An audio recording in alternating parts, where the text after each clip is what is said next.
पाचपोली police को गुप्त सूचना के आधार पर जानकारी मिली कि छोटे रेलवे लाइन माता टोली मोतीबाग स्थित 5 गोवंश को क्रूरता से कत्ल के लिए बांध कर रखा है। इसी सूचना के आधार पर पुलिस ने छापामार कार्रवाई कर 5 गोवंश को रिहा कराया और गौशाला भेज दिया है।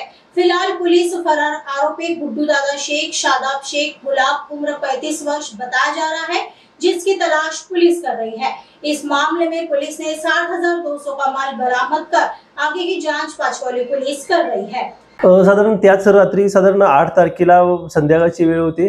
साधारण एक कारवाई केल्यानंतर दुसरी कारवाईला आम्हाला एक गुप्त बातमीद्वारे आम्हाला कॉल आला की काही जनावरे जे छोटी माताटोला रेल्वे लाईन आहे जे मोतीबाग इथे आहे त्या ठिकाणी सुद्धा काही गोवंश आम्हाला आढळून आले। त्या गोवंशची माहिती मिळाली असता मग डीबी पथक आणि जे नाईट ऑफिसर होते ते पण घटनास्थळ पोहोचून त्यामध्ये 5 गोवंश जातीची जनावरे ताब्यात घेऊन त्यांना धंतोली येथे गोशाळा केंद्रामध्ये जमा करण्यात आलेला आहे। त्याच्यामध्ये साधारण 2 आरोपी आहेत। एक गुड्डू दादा नावाचा एक आरोपी आहे, त्यासोबत शेख शादाब शेख हा राहणारा मोमीनपुरा तहसील हद्दीतला 2 आरोपी आहेत। ते अजून सध्या आरोपी मिळालेले नाहीत। बाकी पुढची कारवाई सुरू आहे।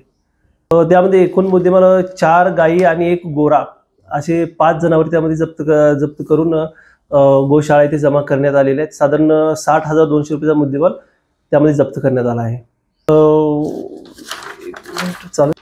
या कारवाईमध्ये PSI गजानन मैन सर, त्याचबरोबर नाना भोगे हवलदार, त्याबरोबर इम्रान शेख, राहुल चिटके, संतोष शेंद्रे आणि रमेश मेनेवर यांच्या पथकाने कारवाई केलेली आहे।